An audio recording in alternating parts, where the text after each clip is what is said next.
Hey guys, what's up? Welcome back to 2D6 Pros. Today we're going to have another video for our Pro series, and it's going to be about the shooting phase today. Is that right? Correct. So today we're going to be talking about one of the tips in the shooting phase. Today what we're going to talk about is actually mastering your ranged weapon types. It's very important to understand what types of weapons you're working with and the little tricks and the little tips that can give you the most out of those weapons. Yeah. So the things that we're going to be going through today are actually 7 types of different weapons. That's a lot. Yeah, so we have Nurgle's number, by the way. We have number 1, blast weapons. Number 2, flavor type weapons. Number 3, heavy weapons. 4, assault weapons.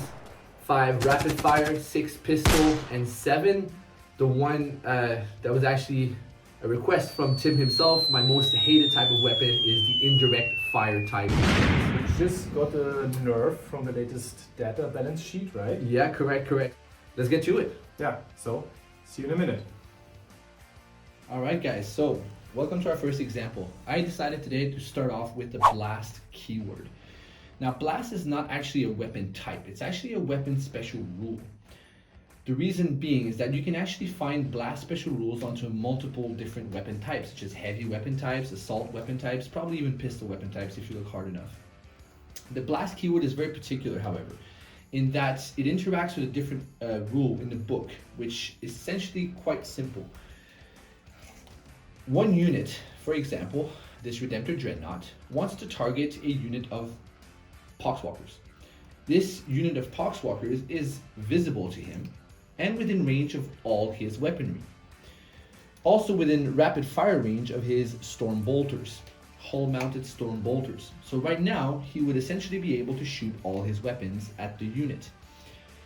As the book says, you must choose one weapon, resolve it, and then choose a second weapon and resolve it. So let's give an example that if he decided to shoot his heavy Gatling, Onslaught Gatling with 8 shots, and kill a whole bunch of models in the squad. And your opponent would obviously remove the ones that are in plain sight. So now, as you can see, when resolving the rest of the weapons, it seems that he is no longer within rapid fire range of any Poxwalkers. However, fear not, because the book states that when you selected your target, as long as all weapons were within range and you had at least one model visible in the enemy unit, you are able to shoot, even if after one weapon, your enemy has removed all the visible models. It means you can still shoot at it. However, one rule that does not benefit from this is actually blast. Blast doesn't interact with this rule, which means that if you shoot your heavy weaponry first and your non-blast weapons first, and then there's only a few models left in the squad, for example 3 or 4 or 5, then you will no longer benefit from the blast rule. That being said, it's very important that everyone shoots their blast weapons first, because it does not benefit from any other rule. Blast is very simple. As long as the enemy unit or your target has between 6 and 10 models, then your weapon will always make a minimum of 3 attacks. If you're shooting a D3 attack weapon, it means that you get maximum. If you're shooting a D6, it means that even if you roll a 1 or a 2, you still get a 3. And if the target unit that you are firing at has 11 or more models in its unit, then you will make a maximum number of attack. On a D6 weapon, that would be automatic 6. So this Redemptor Dreadnought has multiple different weapons. He has a heavy D6, a heavy D3, a heavy 8, and even some rapid fire Storm Bolters. In this case, of course, the player who is controlling the Redemptor Dreadnought would want to shoot his blast weapons first, because the enemy unit still has a lot of models in it, therefore he can benefit from the blast rule. So first, I would choose my Icarus Storm Pod. Let's say I get 3 shots and I get very lucky and I kill 3 models. My opponent removes 3 models from his unit. Inside the unit is still 11 or more, which means that my Plasma Incinerator also gets maximum amounts of shots, automatic 6. Let's say I shoot another 6 Poxwalkers down. My opponent will remove his models. Now there are fewer than 6 and fewer than 11. So my blast weapons no longer benefit from blast rules, but it doesn't matter because I shot all of them. Now my Redemptor Dreadnought can shoot the remainder of his weapons even though he has not line of sight on the unit, and he doesn't have to worry about the amount of shots because those heavy 8s and those rapid fire weapons always have the same number of attacks. Now if you didn't do it this way, and you did it the wrong way, you shot your other weapons first and used blast for last, this is what could potentially happen. I could shoot my heavy onslaught 8 shots and kill 5 models, for example, on average. My opponent removes 5 models. Then I shoot my rapid fire storm bolters and kill another 3 models. Okay, now there's 5 models left in the squad. Well, what do? I can decide to shoot my Icarus and I have to roll. Let's say I roll a 1. Well, I kill 1 with it, so my opponent removes another model. And now I'm shooting my almighty Plasma Incinerator. Unfortunately, due to bad luck, I roll another 1 or potentially a 2, and he removes 2 more models. What happens? Well, he still has 2 models sitting on the objective, and that objective is still his.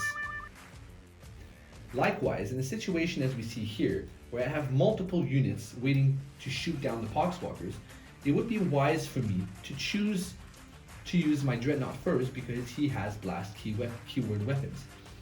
The Incursors will be able to shoot once all his blast weapons are done and he has resolved all of his attacks. Finally, I will be able to shoot my Incursors. Shooting the Incursors first would not be a smart move as it would remove a few models and stop him from benefiting from his blast weapon keyword. The last key point to note about the blast special rule is in melee.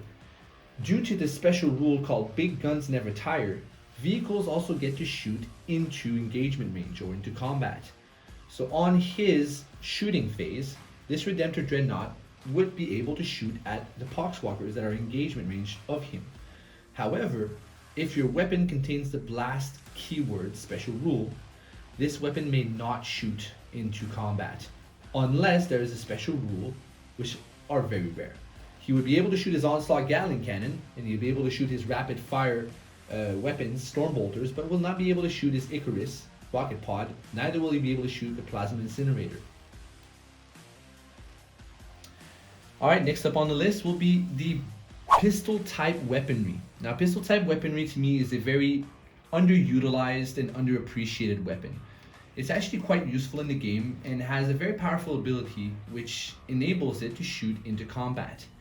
So essentially, if your unit is within engagement range during its shooting phase, it can actually elect to use its pistol weaponry to shoot at the unit that it is engaged with, which it gives it an upper edge on eliminating models, and it also enables it to potentially clear a whole unit when combined with both the shooting phase and its attacks in melee, in the fight phase.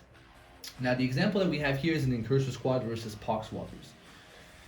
The Poxwalkers would have charged the Incursors on their turn. They would have potentially did 1 kill or not, and would have gotten a few killed back.